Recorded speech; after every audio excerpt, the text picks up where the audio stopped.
السلام عليكم ورحمة الله وبركاته حبايبي دكاترة أولى ثانوي، عاملين إيه؟ يا رب دايما تبقوا بخير وبصحة وسلام. بسم الله الرحمن الرحيم. كده بقى نبدأ مع بعض ويك فور.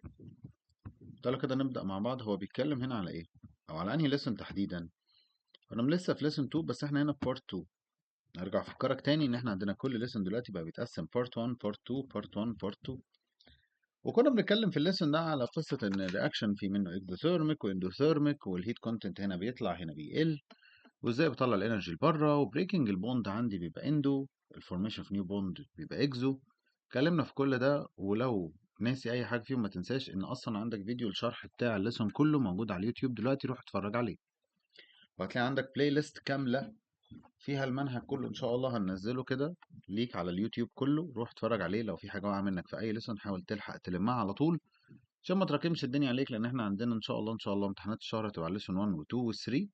فمش عايزين نراكم، مش عايزين نريح شوية، على الأقل لم الدنيا كده بحيث إنك تخش على امتحان الشهر جاهز بإذن الله. تعال بقى كده نسمي الله واحدة واحدة مع بعض. ويقول لك إيه؟ The number of moles in 180 gram of acetic acid. طيب إحنا حافظين خلاص إن المول number of moles بيساوي دايما الماس على المولر ماس. وقلنا إيه المولر ماس ده؟ عاملة معاملة الإيه، المكرونة البشاميل أو الفراخ فصفصها. طب الماس اللي هو مديهوني 180 divided by بص هنا بقى C H3 COOH فصصها، تبقى الكربون ب 12 بلس 3 multiply by 1، 3 هيدروجين. طب انا بجيب الماسز الارقام اللي انت بتكتبها دي منين يا مستر؟ اهي دايما بص على الاقواس اللي عندك. يبقى كده بلس 3 بلس كربون again 12 بلس O يعني بلس 16 بلس 16 بلس 1. والله لو انا شاطر هعرف اجمعهم واقول والله هي C2 H4O2، يعني انا عندي هنا 2C، عندي 4H، عندي 2 اكسجين، جمعها. ما كانش يفصصها على طول كده. تعالى كده نجيب الكالكوليتر بتاعنا في السريع ونحسبها. بص يا سيدي، واحده واحده انا معاك اهو. هوريك انا بحسبها ازاي. هكتب 180 فوق، وتحت اعمل بقى بلس الارقام كلها، واسيب الكالكوليتر هو يشتغل يعني. عادي، عايز تحسبها بدماغك احسبها، عايز تكتبها على طول اكتبها. طلعت لي 3، يبقى الاجابه الصحيحه هي 3. شكرا. والسؤال التاني يقول لك which processes is considered an exothermic system. يعني ايه exothermic system؟ يعني انا بفكر معاك واحده واحده. يعني بيريليز هيت شويه كده كده. في حد عبقري انا عارف هيقول لي والله ان الدلتا اتش عنده بالنيجاتيف. هي الفكره كلها ان انا ما بسخنوش، انا بسيبه هو بيطلع الهيت لبره. طب تعالى ناخدها كده. الفريزنج انا شاكك فيها بصراحه، بس الايفابوريشن اقدر عشان ابخر حاجه لازم اسخنها، يبقى اندو، يبقى ما تنفعش. طب ميلتنج ابى اسيح التلج، يبقى اندو، اديله انرجي، ما ينفعش. طب هيتنج ووتر ما تنفعش. يبقى انا ما عنديش غير الفريزنج، ولذلك الفريزنج هو ده ان اكزوثيرميك بروسيس، بتطلع الحراره بره فيتجمد. طيب ان ان اكزوثيرميك رياكشن، تعال نقرا كده الاجابات مع بعض. The energy stored the product is less than الانرجي stored في الرياكتنت. طيب انا مش فاكر القانون، بس انا هفكرك فيه. هقول لك ان دلتا اتش بتساوي الاتش برودكت ماينس الاتش رياكتنت. ولما قعدت اشرح لك فيها، تعالى واحده واحده كده نشوف مع بعض. انا دلوقتي عايزه نيجاتيف، يعني انا عايز الاجابه هنا تطلع نيجاتيف، فلازم الرقم ده يكون اصغر من الرقم ده. يبقى الانرجي ستورد في البرودكت فعلا لسه الرياكتنت دي صح. طب عكسها لا طبعا. surrounding medium loses heat، lose heat يعني بيدخل جوه، يبقى لا طبعا. system gains heat، ما هي دي تبقى اندو مع الاتنين واحد. طب انا مش فاهم دي. ادي عندي السيستم اهو، لما الهيت يخش للسيستم يبقى سيستم اندو، وبره اكزو خسر، يبقى اللي حواليا خسر، يبقى السراوندنج يلوز والميديم يجين. دول الاثنين تعريف الاندو، مالهمش علاقه بالاكزو. يبقى الرايت انسر هي ايه. تعال نخش على بعضه. which of the following biological process represent an example for endothermic reaction which is an energy absorbing. لا، تعالى بقى نعكس. مفيش غير الفوتوسينثيز اللي هي الوحيده اللي احنا طالما بنتكلم biological، انما لو التانية كنا بنقول له بوتاسيوم كلوريت وشكرا على كده. طيب ليه؟ خدها بالمنطق والعقل. السيريال ريسبيريشن انا بتنفس اكسجين، احرق كربون دايوكسيد عشان اطلع انرجي. عكسها يبقى الفوتوسينثيز على طول، تاخد اللايت انرجي تخزنها، فيبقى اندوثيرميك. طب بص كده. The activation energy of a reaction is at its maximum when ايه؟ مم. لما يكون القصة ما بينهم تبقى ماكسيمم، انا عايز اوصل لها. بس ستيل مش هيبقى ليه علاقة ولا بالرياكتنت ولا بالبرودكت. طب تعالى نشوف انرجي برودكت ليس ذان رياكتنت دي ليها علاقة بالدلتا اتش. ستيل جريتر دلتا اتش برضو ماشي. الانرجي في رياكتنت از ليس ذان انرجي. طب ما هي يبقى دي برضو ملهاش علاقة، يبقى دي has no relation. الفكرة كلها انا بديك بس قد ايه عشان اكسر البوند واطلع البوند الجديد. تعال نبص كده in the cellular respiration experiment. ماشي.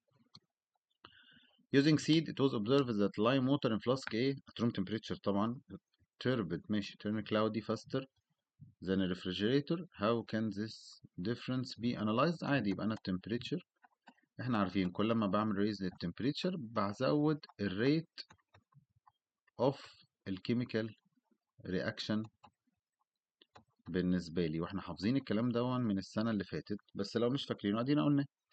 يبقى ريت الاكسجين برودكشن از هاير ان فلاسك ايه؟ لا ده سير ريسبيريشن، ده انا بستهلك اكسجين. طب ريت كربون دايوكسيد كونسومشن، انا ما بستهلكش كربون دايوكسيد، I'm producing carbon dioxide. The rate of cellular respiration هو اللي هو الكربون دايوكسيد production is higher in flask A. طبيعي.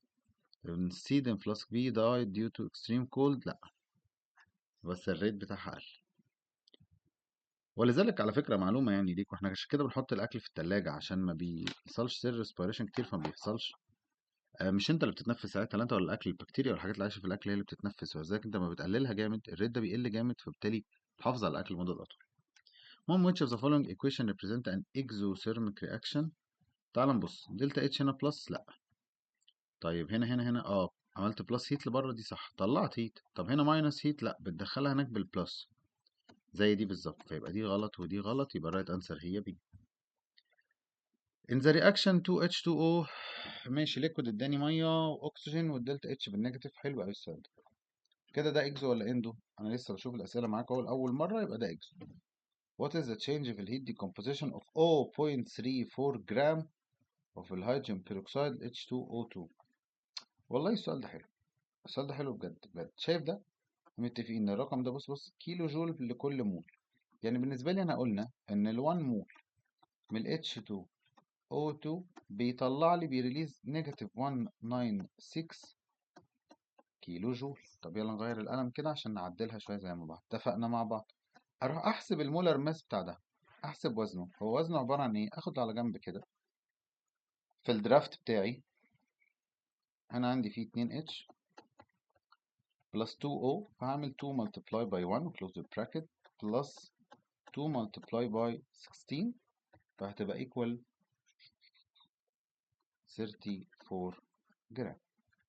طيب انا مش فاهم برضو انت حسبتها ازاي، فاقول لك يلا بينا نحسبها سوا على الكالكوليتر زي ما احنا متعودين. نفتح البراكت كده اهو، وتعمل ايه؟ بص كده يا سيدي، تكتب 2 multiply by 1 a في البراكت وحط البلس، اكتب بالنسبة لي 2 multiply by 16 a في البراكت ودوس equal، تبقى 34 جرام. اروح معدل الريليشن دي كأن ال 1 مول عندي هو بالظبط ال 34 جرام. فلو انا ماسك في ايديا 34 جرام من ال H2O2، لما تولع هتديني بره انرجي نيجاتيف 196 كيلو جول. طب والنيجاتيف دي قلنا انديكيشن ان هي اكس وهتطلع بره. طب هو بيسألني على قد ايه في المسألة؟ 0.34 جرام. يا ترى هيدوني ايه؟ هيدوني اكس. اعمل كروس مالتيبليكيشن عادي جدا، هتبقى 0.34 multiply by 196 divided by 34، هتلاقي الإجابة طلعت عندك B نيجاتيف 1.96. طب يلا نتأكد سوا. هعمل كده 34 multiply by نيجاتيف 196 divided by 0.34. أنا عكست الأرقام، تعال نعملها من الأول.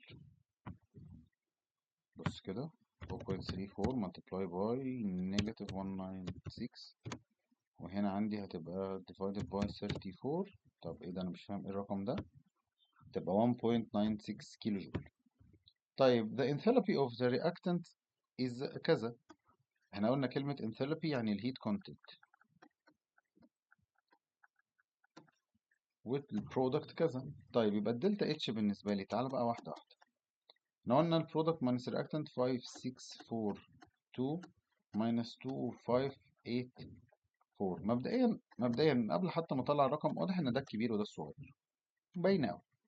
فطبعا ده يبقى الدلتا اتش عندي هتبقى بالرقم بوزيتيف which is endothermic، فبالتالي اختار endothermic. طيب والدلتا اتش is بوزيتيف ده طبيعي اهو. انما بص كده في عندي بقى شويه حاجات عجز عن القدر عن تفسيرها يعني. لما اقول لك اندوثيرميك واقول لك الدلتا اتش نيجاتيف، دي اصلا اشطب عليها كانك مش شايفها، دي عيب. دي عيب نبص حاجه زي كده. ولما اقول لك اكزو والدلتا اتش بوزيتيف دي عيب برضو. انا ما عنديش غير الاكزو يبقى نيجاتيف. طب تعالى نبص كده عليها، تعالى نحسبهم سوا تاني. 5 642 minus 2 584 3058. يبقى انا بالفم المليان اقدر اقول لك ان الرياكشن ده اندو وان دي بوزيتيف.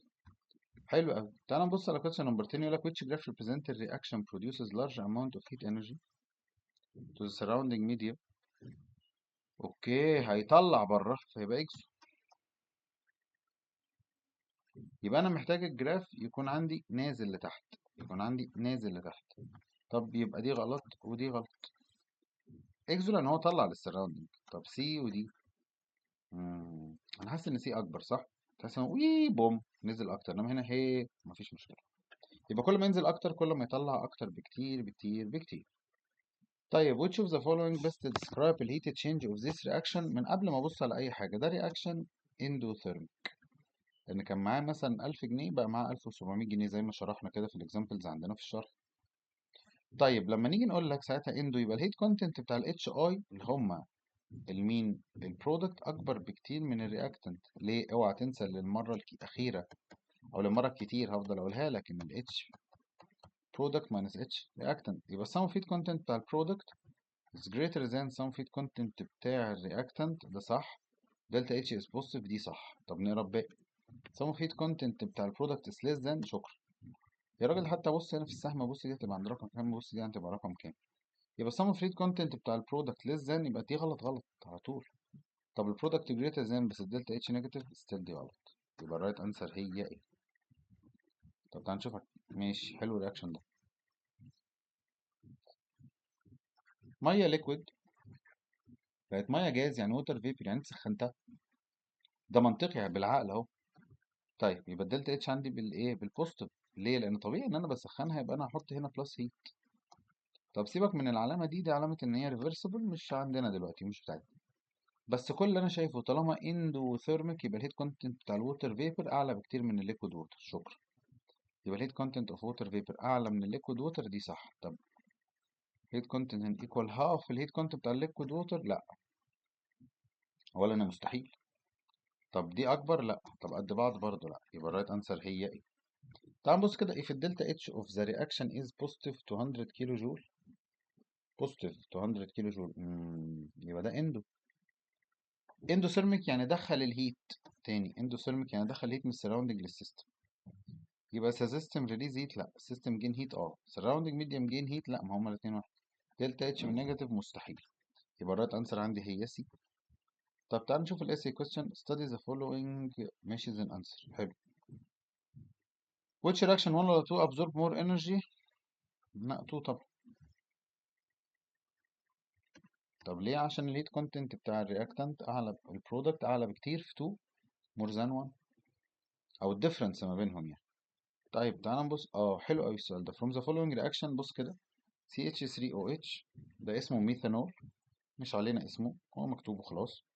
ولعت شويه ميه زي الكحول كده. دلتا اتش عندنا بقت ايه؟ بالنيجاتيف.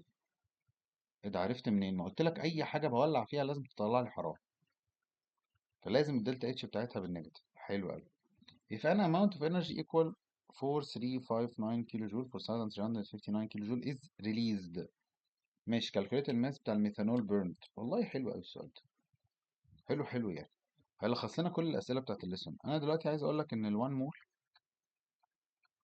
من ال CH3OH لما يولع هيديني نيجاتيف 726.5 كيلو جول. هتقول لي ماشي انا موافق. هقول لك طب ما تيجي نحسب الماس، تعالى نقلبها بالماس. خلاص اقلبها لي بالماس بقى. خلاص انا عرفت، انا شاطر. هقول لك 12 بلس 3 ال H بلس 16 بلس 1. كلام جميل. لما تيجي تحسبها هتلاقيها كلها 32. يعني لما تيجي تحسبها اهو هسيبها لك. نيجي احسبها هنا، هحسبها ان هي كده بص C بلس 3H بلس O بلس H، يبقى هنا 12 بلس 3 بلس 16 بلس 1. هتلاقيها في الآخر كده بقى إن ال 32 جرام بيدوني نيجاتيف 726.5. شد خط كده صغير وتعالى نكمل المسألة. هو لما إيه، هو عايز الماس 32 جرام من ال CH3 OH بتديني إيه؟ بتديني نيجاتيف 726.5. طب واحدة واحدة بقى معايا، شايف دي؟ ريليزد يبقى خليها نيجاتيف، قلنا نيجاتيف ساين معناها ريليزد. 4 3 5 9 ملهاش علاقة هنا بوزيتيف ونيجاتيف بتاعت الماث، هي ليها علاقة اكزو ولا انتو. دول يا ترى كام جرام يطلعوهم؟ يعني ايه؟ واحدة واحدة في المسألة كده عشان نفهم. أنا دلوقتي عندي 32 جرام أوف ميثانول، لما ولعت فيهم طلعوا لي 726.5. طيب ماشي. أنا جبت شوية جرامز بالبركة بصراحة، يعني جبت شوية جرامز كده بالبركة ورحت مولع فيهم، لقيتهم ادوني 4359 كيلو جول. طب يا ترى يبقى الاكس بقى عندي، يبقى انا اللي عندي الماس قد ايه؟ قال لك اعمل كروس مالتيبليكيشن، يبقى ده في ده ايكوال ده في ده. طيب يبقى ساعتها لما تيجي تعمل كروس مالتيبليكيشن هتلاقي ان الاكس ايكوال نيجاتيف 4359 ملتبلاي باي 32. اوعى تنسى تحط النيجاتيف، عشان المفروض ان النيجاتيف لازم تطير مع النيجاتيف عشان ما يطلعلكش الماس بالنيجاتيف، ما عنديش حاجه اسمها ماس بالنيجاتيف. تمام، تعالى نبدا ونحلها. 32 divided by negative 726.5. بص لقيت انها طالعه 192 جرام، يبقى الماس هنا 192 جرام. تعال نشوف اخر questions عندنا. the heat content of the product is less than the heat content بتاعت الرياكتنت. خلاص يبقى الدلتا اتش عندي هتبقى بالبوزيتيف، سوري هتبقى بالنيجاتيف. ليه؟ انا عارف ان الدلتا اتش عندي هتساوي الاتش برودكت ماينس الاتش رياكتنت. طب دي مثلا لو 500 دي 1000 تبقى اقل منه، تبقى نيجاتيف 500، يبقى ده اسمه اكزوثيرميك والدلتا اتش بالنيجاتيف.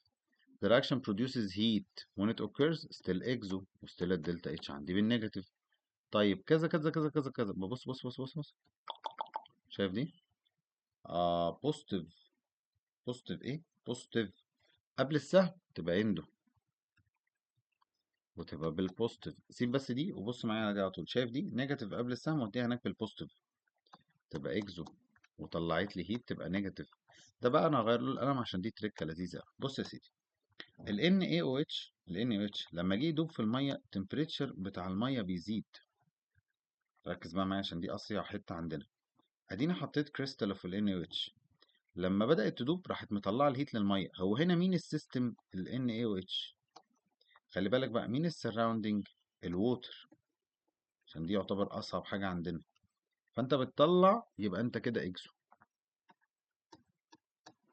ونيجاتيف، حاجه اسمها اكزوثيرميك ديسوليوشن. حلو تمام. طب بص على بعدها 4 from the following equation 2s plus 3o2 ماشي ادتني 2SO3 ومع ان دلتا اتش نيجاتيف. what is the change value of the combustion of 0.2 جرام silver؟ طب ما دي سهله، بس هنا بقى في تريك. بص هنا، هو قال لك كده كيلو جول على طول ولا قال لك كيلو جول بير مول؟ قال لك كيلو جول بس. طب قال لك كيلو جول بس يبقى ال 2 مول هم اللي طلعوه. لا تاني عشان بتلخبط، طالما لو قال لي كيلو جول بير مول يبقى انا مضطر احسبها على 1 مول. قال لي كيلو جول بس يبقى الرياكشن كله طلع ده، يبقى انت ساعتها تقدر تقول لي ان الاتنين اس بيطلعوا لي نيجاتيف 790. طب قلنا هنفلترها ونرجع نعدلها تاني، يبقى 2 multiply by 32 هتبقى ايكوال ايه؟ جرام. هتلاقيها ايكوال عندك 64، يبقى انا ساعتها ال 64 جرام طلعوا لي نيجاتيف 790. طب شد خطك اللذيذ وتعالى نحسبها كده. 64 جرامز اوف سلفر هتطلع لي نيجاتيف 790. حلو كلام جميل. طب انا لما احط 0.972 جرام بقى يا ترى هيطلعوا لي ايه؟ هيطلعوا لي اكس. طب نحسب الاكس تبقى ايكوال 0.972 multiply by negative 790 divided by 64. يلا بينا على الكالكوليتر بسرعة اهي. نيجاتيف نبدأ نعمل دي 0.972 multiply by negative 790 divided by 64 ندوس الانتر. بص بقى هتلاقي طلعت نيجاتيف تقريبا يعني نيجاتيف 11.99 تقريبا نيجاتيف 12 كيلو جول. حلو قوي السؤال ده. طيب تعال نخش على الاسسمنت العادية. ويك 2 موديلز بتوعنا بقى موديل A موديل B موديل C from the equation 2C plus 2H بلس يبقى ده اندوثيرميك على طول. طالما هنا بلس قبل السهم فده يبقى بالنسبة لي اندوثيرميك. طب وطالما اندوثيرميك هنغير اللون شوية، نجرب بالأخضر. اللي يقولك أنا بحب أقعد ألعب بالألوان.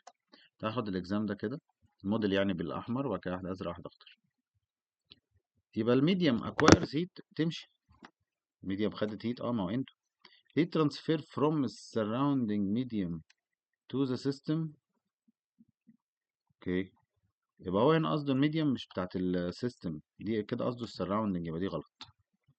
The system loses heat، لا ده بيجين. The heat transfer from the system to the surrounding غلط، يبقى الرايت انسر هي دي. هو لو قالك reacting medium يبقى هو الوسط اللي حواليه، medium بقى خلاص وسكت يبقى ده السراوندنج كله. Why must a chemical equation be balanced when calculating enthalpy change؟ عشان achieve the law of conservation of energy. خلاص. activation law of conservation of ايه؟ of mass. حلو كده، يبقى انا كده تمام. طيب بس انت لو عايز تحسب عشان الانثالبي يبقى خليك في الانرجي. طيب equal amount of four different subject A B C D were added separately to equal amount of acid. ماشي تمام، حطيناها في mixture. ماشي كل واحد فيهم عالي. تعال نبص. ماشي. مبدئيا mixture A temperature rises by 3 temperature B rises by 5. خلاص يبقى هي دي. false لا، ويقع عندي لا. طيب حلو كلام جميل. تعال نبص which of the process is always endothermic. always endothermic يعني على طول لازم تمتص الحرارة. قلنا الفريزنج لأ. فريزنج اكزو. كوندنسيشن نفس الكلام. burning which is melting لازم اسيح فلازم اديله هيت يسيح. طيب if you know that الرياكشن، خلي بالك بقى رياكشن الووتر ده جه تاني مرة اهو فلازم تاخد بالك منه. ماشي. if you know that following reaction takes place under hard condition. حلو. ايه الهارد كونديشنز اللي عندي؟ مش عارف بصراحة. تعال نبص كده. هو ده ليكويد بقى سوليد فعمل ريليز، فده كده يبقى اكزو، ما احنا لسه قايلين. ماشي كلام جميل. calculate the amount heat lost from 252 جرام of water. بس خلي بالك هو قالك هنا كيلو جول بير مول، يعني هو راجل محترم. ليه راجل محترم؟ تعالى بقى نحلها هنا فوق في الفاضل. لما يقول لك انا عندي ال 1 مول من ال H2O المفروض لما بيتجمد بيريليز 6.03 كيلو جول. هقول لك ده كلام جميل جدا. طب ال 1 مول بتاع الووتر ده وزنه قد ايه؟ هتقول لي والله 2 بلس 16، 2 هيدروجين بلس 16 يبقى 18 جرام. خلاص يبقى انا حفظت ان ال 18 جرام لما بيتجمدوا بيريليز عندي 6.03 كيلو جول. اقول لك تمام.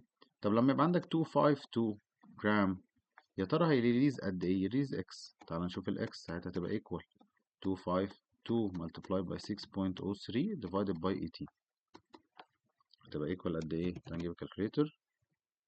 252 multiplied by 6.03 divided by 18 84.42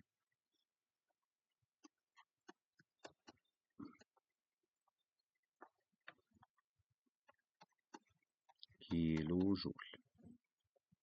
حلو جدا. تعال ناخد موديل بي. في الاكزوثيرميك سيستم هيت ترانسفير هو بيطلع بره يبقى ترانسفير from system to the surrounding. خلاص. which one of the following graph represent reaction absorb a large amount ده يبقى اندو، يبقى دي غلط ودي غلط. طب مين اللي نط نطة كبيرة، ده ولا ده؟ بي، يبقى رايت انسر هي بي. طب نمبر 3 using الكيميكال ايكويشن برضو المية، بس هنا بقى خلي بالك بقى وإن وجب التنويه بقى خلاص، يعني المفروض دي حاجات احنا عارفينها صغننين احنا عارفينها، لأ هنأكد عليها تاني. اس يعني سوليد، ال يعني ليكويد، جي أو في يعني فيبر أو جاز. يبقى خلي بالك المية هنا فيبر تحولت إلى المية ليكويد. يبقى أنت عملت لها إيه؟ كوندنسيشن. طب طالما عملت لها كوندنسيشن يبقى أنت ما سخنتهاش، يبقى هتطلع الهيت بره، يبقى الدلتا اتش نيجاتيف 44.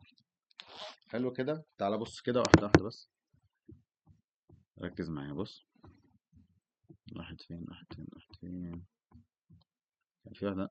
بص على السؤال ده، أنت حاولتها من ليكويد لجاز، هي نفس الرقم بس بالعكس. خدت بالك؟ تعالى بقى إيه نكمل حل. هو إيه اللي حصل دلوقتي؟ the heat change delta H for condensation of 2 mole of water equal ايه؟ بص ده 1 مول، مفيش رقم جنبه يبقى 1، ال 1 طلع 44 يبقى ال 2 يطلع 88.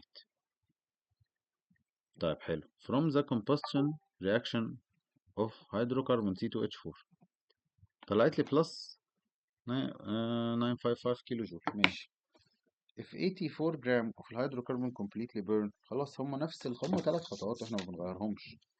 هتقول لي والله ان ال 1 مول من ال C2H4 هيديني نيجاتيف 955 كيلو جول. ايه ده انت كتبتها نيجاتيف ليه؟ ما هي مكتوبه بوزيتيف هنا. اقول لك لا، ما هي دي لما تطلع تبقى الدلتا اتش بتاعت الرياكشن نيجاتيف 955 كيلو جول. طيب حلو قوي.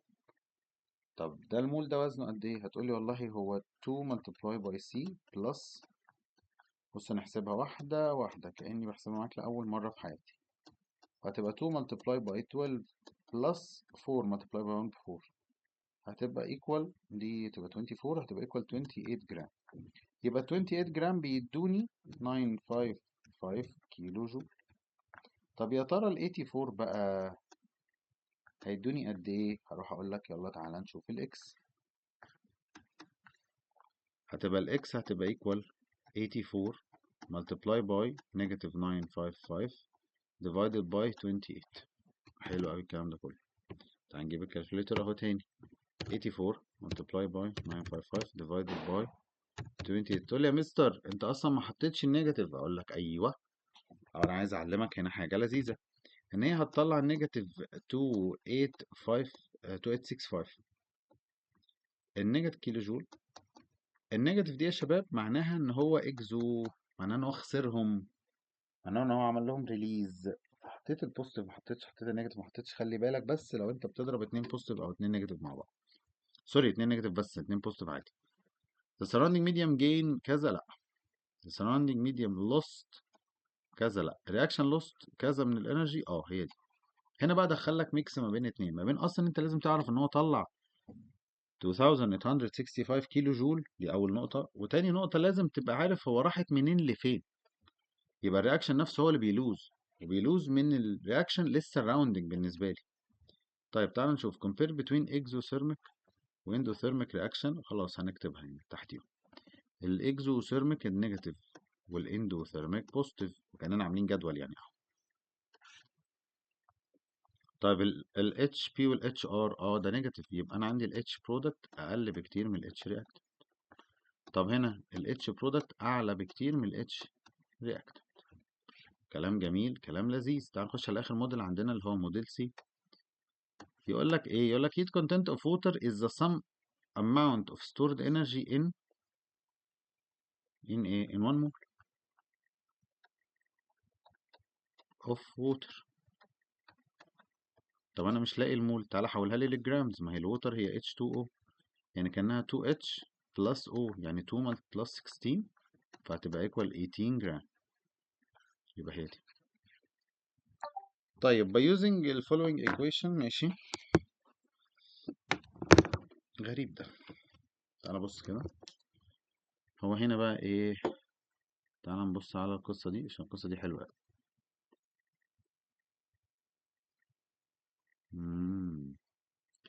والله تحفة بصراحة. بص هنا انت عملت 2 هذا الشيء يعني اسمه اوكتان، بس ستيل برضو الاسم مش عليك، مش طالب منك تعرف الاسم، طالب منك تعد الارقام. هنا 2، هنا 25، هنا 16، هنا 18. قلت لك طالما هو كاتبها كده يبقى دي طلعت بتاعت كله. يعني ايه؟ يعني لما ولعت في 2 مول اداني دي، او لما استخدمت 25 مول من الاكسجين اداني الرقم ده، او لما طلعت 16 مول من الكربون دايوكسيد طلع لي الرقم ده، او لما طلعت 18 مول من الووتر طلع لي برضو الرقم ده. حلو كده، ده كلام جميل، كلام جميل جدا جدا جدا جدا. طب تعالى نبص كده واحدة واحدة بقى معايا، وتعالى نكتب هو عايز ايه الدلتا اتش وين 4 مول اوف الكربون دايوكسيد. بص انا هقول لكم حاجه كنت بقولها دايما لشبابنا بتوع ثانويه عامه، ان المول علاقه ما بين اتنين ما لهمش تالت، فبلاش تبقى الثيرد ويل بتاعنا. العلاقه هنا ما بين ده وما بين ده. تعال نبص كده 16 مول اوف كربون دايوكسيد will produce، هتديني وهي طالعه معايا 190 كيلو 109 كيلو اي 190 كيلو جول، معلش ثانيه، اللي هو تديني 10900 اللي هو 1900 10900. معلش انا خلاص، انا ثاني كده قلب خلاص. كيلو جول خلاص. يبقى 16 مول بيدوني ايه؟